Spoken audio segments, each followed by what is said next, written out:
E aí, galera, tudo bem? Hoje a gente vai falar um pouquinho sobre direitos humanos, a parte das suas fontes. Então, quais são as fontes de direitos humanos? Eu fiz uma tabelinha aqui para você, sugiro que você faça ela aí também no seu caderno, mas a gente vai falar de cada uma dessas coisinhas aqui que estão nas linhas separado hoje, na aula de hoje. Então, deixa eu só achar minha caneta aqui. Vamos começar aqui. Primeiro, para a gente saber quais são as fontes, de modo geral. Então, primeiramente, a gente tem o costume internacional, o jus cogens, os tratados e convenções internacionais, os princípios gerais de direitos humanos, as fontes auxiliares, que podem ser, então, a doutrina ou decisões judiciais nacionais ou internacionais. Vamos ver cada uma delas aqui? Vocês já sabem alguma dessas que eu trouxe aqui para vocês? Ou tá tudo muito abstrato ainda? Então, se você já sabe, você vai falando comigo aqui na aula, tá? Não pense que você é maluco, tá tudo bem, eu não consigo te ouvir, mas eu tenho certeza que você tá se ajudando, que você tá desenvolvendo aí o teu conhecimento junto comigo. Então não dá bola se tiver alguém aí junto com você, pode falar sim, repete comigo, vai falando suas dúvidas, se quiser me acha ali nas redes sociais, depois a gente vai conversar, tá bom? Então vamos começar aqui pelo costume internacional. Segundo o artigo 38 do Estatuto da Corte Internacional de Justiça, e essa Corte Internacional de Justiça, ela pertence à ONU no Sistema Universal de Direitos Humanos, ok? Então, ela vai listar as fontes clássicas do direito internacional público. E ela começa aí pelo costume internacional, se estende à prova de uma prática geral aceita como sendo um direito. Então, o costume internacional, segundo a ONU, é a prova de uma prática geral aceita como sendo um direito. Ou seja, é tudo aquilo que as pessoas fazem de costume, que você consegue comprovar e as pessoas entendem aquilo tão natural que passa a ser um direito. Então, o costume internacional, ele cria obrigações jurídicas para essas pessoas. Se todo mundo age de forma a não jogar o lixo na rua, isso é uma lei. Então, você também não vai poder jogar o lixo na rua, porque ninguém está jogando lixo na rua. Isso cria uma obrigação para você. E a consequência da violação dessa lei, desse costume internacional, é igual à violação de uma lei escrita, de um tratado, que vai resultar em responsabilização internacional, ok? Então, tem a mesma força do que uma lei escrita, o costume internacional. E aqui eu trago um exemplo para vocês. Um Estado X, que apesar de não ter ratificado codificações internacionais pertinentes, é obrigado a respeitar todas aquelas considerações feitas na DUD, na Declaração Universal dos Direitos Humanos da ONU, ao menos no que se refere ao seu conteúdo principal de tortura, por exemplo, que é hoje reconhecido como um costume internacional. Então, em qualquer país do mundo, a gente sabe que a tortura é uma coisa ruim. Eu acredito que seja Aristóteles, que ele falava o seguinte: todo mundo sabe o que é certo e o que é errado. As pessoas só não admitem e às vezes não agem assim. Então, a gente já sabe o que é certo e o que é errado. Mas o que está lá na DUD, os países não vão poder dizer: ah, eu não sabia o que era, eu não tô nem aí para a ONU, etc. Aquilo lá vale para todo mundo, é um âmbito internacional, universal.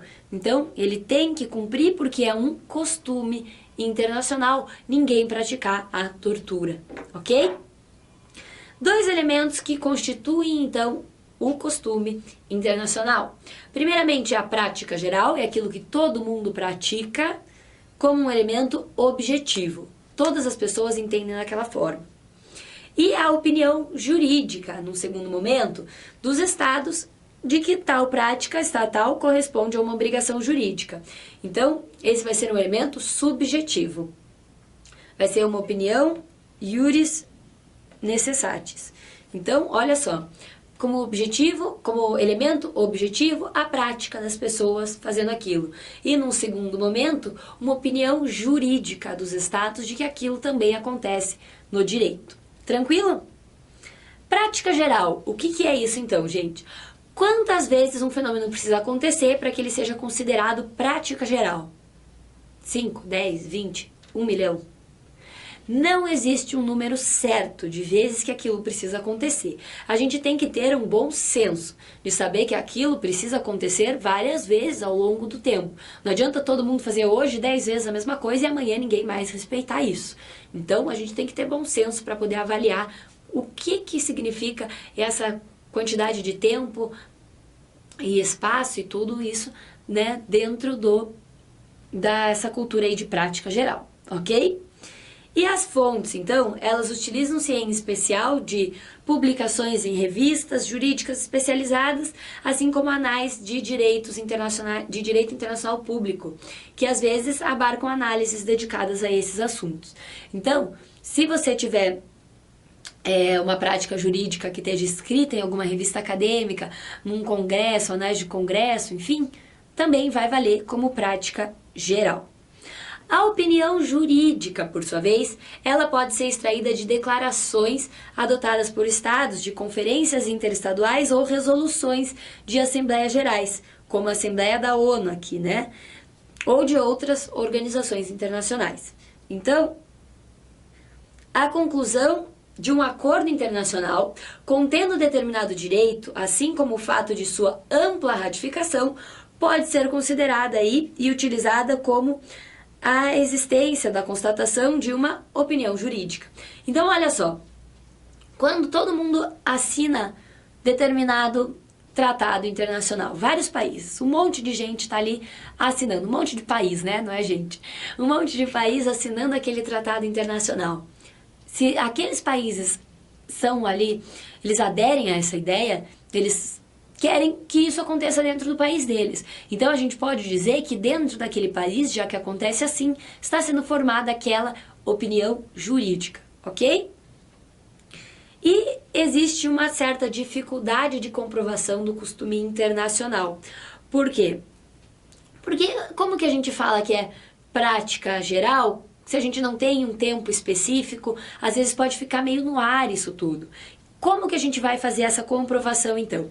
A doutrina moderna escolhe, então, um método dedutivo.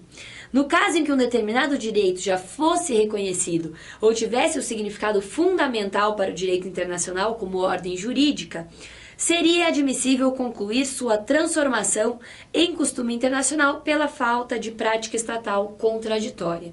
Então, olha só, essa doutrina moderna vai falar o seguinte, que se naquele país ninguém faz o contrário daquilo, é porque aquilo é certo, é o costume internacional. Ninguém vai contra aquilo. Então, aquilo é um costume geral daquele lugar, ou então daquela sociedade, daquele âmbito regional, então até universal. Por isso a gente pode falar que é um costume aí no direito internacional. A primeira possibilidade da gente provar o costume é juntar várias decisões de países diferentes para comprovar que aquele costume acontece não só em uma cultura, mas em várias culturas diferentes. A segunda possibilidade é juntar decisões de cortes internacionais. E a terceira é trazer uma convenção ratificada por mais de 150 países, porque há um número relevante de países, de culturas que aderem à mesma ideia. E aí a gente vai ver isso como um costume internacional. E aí, em segundo lugar, a gente tem como fonte de direitos humanos o jus cogens. E aí vocês me apertam como professor agora. Gente, jus cogens não existe um conceito fechadinho sobre o que é. Então a gente não sabe dizer exatamente o que é o jus cogens. O jus cogens é aquilo que todo mundo vai ter como certo. Então, ele é um direito cogente, imperativo, ele é mais importante do que qualquer outra coisa. Por exemplo, a tortura. Ninguém pode praticar tortura. Todo mundo sabe, em qualquer cultura, que fazer a tortura é uma coisa errada. Então, isso é muito, muito, muito, muito importante. Assim como, né, a dignidade, enfim. Então, ele tem um caráter histórico. E a gente vai falar que o jus cogens é aquele direito de ordem pública, que exige parâmetros mínimos de boa-fé. Então, não pode ser descumprido e não pode ser inderrogável pelas partes. Ninguém pode abrir mão daquilo que for jus cogens para fazer um acordo, por exemplo. Então, ele não pode ser modificado por tratados e ele é erga omnes, ou seja, os efeitos dele é para todo mundo. Tranquilo? Não é tão tranquilo assim, eu sei, porque fica essa coisa aí meio, né, no ar. Então, eu trouxe aqui para vocês uma tentativa de conceito de jus cogens. Não é um conceito fechado, específico, regular, né? Cada autor traz de um jeito diferente. Mas eu trouxe aqui para vocês entenderem mais ou menos o que é isso. Que essa é a parte mais difícil do professor de Direitos Humanos, é explicar o jus cogens. Mas antes da gente falar do conceito, só deixa eu voltar aqui. Eu quero que você anote no teu caderno, que pode cair na tua prova, com esses nomes falando de jus cogens: ordem pública, caráter histórico, direito cogente ou imperativo, ok? Então, não deixa de anotar. Ordem pública e caráter cogente. Caráter cogente não, direito cogente ou imperativo. Então vamos para o conceito. O direito à vida implica não só a obrigação negativa de não privar ninguém arbitrariamente de sua vida, como também a obrigação positiva de tomar as medidas necessárias para assegurar que não seja violado aquele direito básico. Então, olha só, não é só proteger, mas também tomar medidas para assegurar que aquilo não vai ser violado. Tal interpretação do direito à vida, de modo que abarque medidas positivas, de que a gente tem que fazer alguma coisa por aquele direito. Então, medidas positivas de proteção por parte do Estado encontra respaldo hoje em dia, tanto na jurisprudência internacional quanto na doutrina.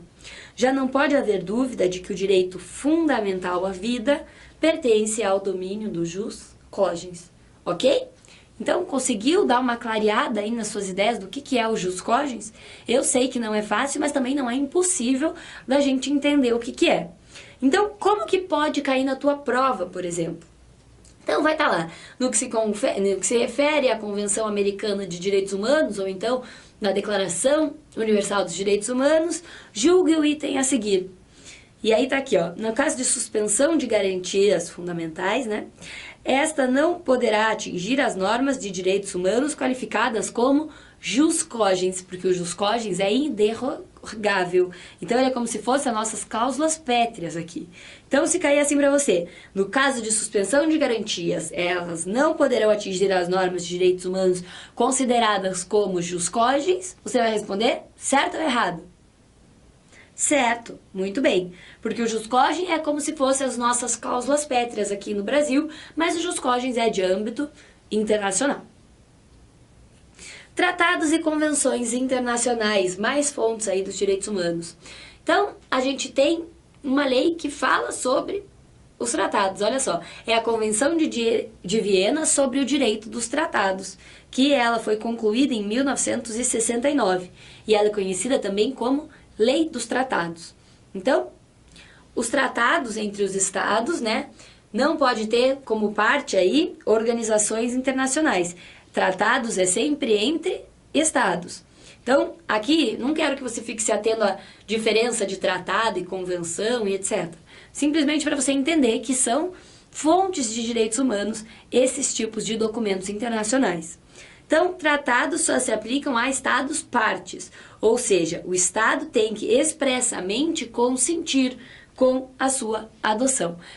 Por isso que o Estado precisa ratificar o tratado, precisa assinar o documento internacional, para que ele seja vinculado a esse documento, para que esse documento produza efeitos e torne o cumprimento daquelas disposições obrigatórias dentro de um determinado Estado. O artigo 27, então, da Convenção de Viena fala o seguinte: uma parte não pode invocar disposições de seu direito interno como justificativa para não cumprir o tratado. Por quê? Porque se ela aderiu ao tratado, é porque ela quer cumprir aquilo, é porque ela acha aquilo correto, ela concorda com o que está escrito no tratado. Então, ela tem que usar princípios de boa-fé. Ela não pode se excusar de cumprir o tratado, dizendo que lá dentro daquele seu país não funciona bem assim. Se não funciona bem assim, ela não teria que ter assinado aquele tratado, ok? E como é o processo de formação dos tratados de direitos humanos? Na verdade, é como o processo funciona aqui no Brasil, tá? Tá errado esse nome que eu falei aqui. Então, vamos dizer assim, ó. como que os tratados são negociados aqui no Brasil, tá? Eu acho que assim fica mais fácil de entender do que o jeito que eu escrevi ali, que é o jeito que a doutrina traz. Mas pode gerar uma confusão na cabecinha de vocês. Então, primeiramente, o tratado, ele é apresentado ali para aquele estado, para o presidente daquele estado, e não é assim, oi, tudo bom, vamos assinar, beleza, e leu ali como se fosse um contrato. Há uma fase de negociação, conclusão e a assinatura do contrato. Então eu quero que você anote ali, a primeira fase de um tratado, para a gente assinar um tratado aqui no Brasil, é negociação, conclusão e a assinatura do tratado. Que quem faz isso é o poder executivo, ok? A assinatura do tratado, por si só, traduz o aceite precário e provisório, não erradicando efeitos jurídicos vinculantes. O que isso quer dizer? Só assinar o tratado não quer dizer absolutamente nada, porque o tratado não vai trazer efeitos na vida das pessoas que moram naquele país se ele tiver simplesmente assinado. Ele precisa ser ratificado. Então, a primeira fase, o presidente da República vai lá negociar, concluir e assinar o tratado. Aqui, nessa primeira fase, o tratado ainda não está produzindo efeitos. Na segunda fase, após a assinatura do tratado pelo presidente, há um segundo passo, que é a sua apreciação pelo Congresso Nacional. Então, o Congresso Nacional ele vai apreciar, aprovar e ratificar o tratado. Então, é o poder legislativo agora que atua na segunda fase, o Congresso Nacional, que vai transformar esse tratado em um decreto. Então, na sequência, ratificado o tratado pelo Legislativo, há a promulgação de um decreto legislativo pelo Poder Executivo. Então, ratifica-se o tratado no Congresso Nacional, mas ele é promulgado pelo presidente em forma de decreto legislativo. Ok? Então, vamos lá. Segunda fase. Apreciação, aprovação e ratificação pelo Legislativo, pelo Congresso Nacional. E aí, num segundo momento dessa segunda fase, há a promulgação de um decreto legislativo pelo Presidente da República, pelo Poder Executivo. Ok? Então, separa bem certinho aí no seu caderno isso. Apreciação, aprovação e ratificação, Poder Legislativo, Congresso Nacional. Promulgação do tratado, ou melhor, promulgação do decreto legislativo pelo presidente. Ok? Vamos seguir. Como acontece a incorporação dos tratados, então? O artigo 5º, parágrafo 1º da nossa Constituição de 88 vai falar o seguinte: as normas definidoras dos direitos e garantias fundamentais têm aplicação imediata. Mas existem duas formas de interpretar isso. Primeiro, a gente tem o sistema monista, ou então o sistema misto, que ele é sustentado pela professora Flávia Piovesan. Ele vai falar o seguinte: nos tratados internacionais de direitos humanos, a incorporação automática desses tratados ao direito internacional, ou melhor, ao direito nacional, em virtude de ratificação. Então, a teoria monista vai falar o seguinte: os tratados de direitos humanos e não de outros assuntos se incorporam ao texto brasileiro, na legislação brasileira, de forma automática, uma vez que houve a sua ratificação. Então, ou seja, lá da assinatura do contrato, lembra aqui, ó, assinou, somente não tem nada. Depois que ele é ratificado no Congresso Nacional, para a teoria monista, ele já entra dentro do ordenamento jurídico brasileiro. E os monistas ainda vão falar o seguinte, que quando não for um tratado de direitos humanos, de qualquer outro assunto, os demais tratados internacionais, se aplica a sistemática da incorporação legislativa, por exigir um ato normativo, um ato obrigatório na ordem interna. Então, os demais tratados que não sejam de direitos humanos precisam serem incorporados através de uma lei, mas os de direitos humanos entram automaticamente após a sua ratificação. Então, olha só, aos demais tratados, né, que não versem sobre direitos humanos, não são incorporados de plano pelo direito nacional. Ao contrário, dependem de legislação que implementem diversa do ato de ratificação. Entenderam isso daqui? Eu preciso que fique claro. Teoria monista fala o seguinte: tratado de direitos humanos, apenas no momento da ratificação, ele já é incorporado ao texto constitucional. Não precisa de criação aí de uma lei para que esse tratado produza efeitos, que ele seja cumprido na prática dentro daquele país. Já o sistema dualista, que é o mais aceito aí pelos doutrinadores, que traz aí como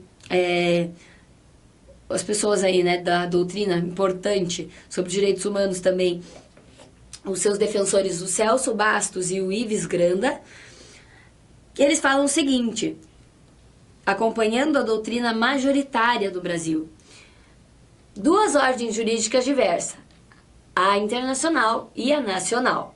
Então, só vai vigorar na ordem interna se e na medida em que cada norma internacional for transformada em direito interno, inclusive em relação aos tratados de direitos humanos. Então, quando a gente tem a ratificação apenas, a gente não transformou aquele direito internacional num direito interno ainda, porque não há uma lei que fale sobre aquilo. A gente precisa transformar aquilo em uma lei nacional, e aí precisa do decreto legislativo para trazer aquilo para dentro do nosso ordenamento.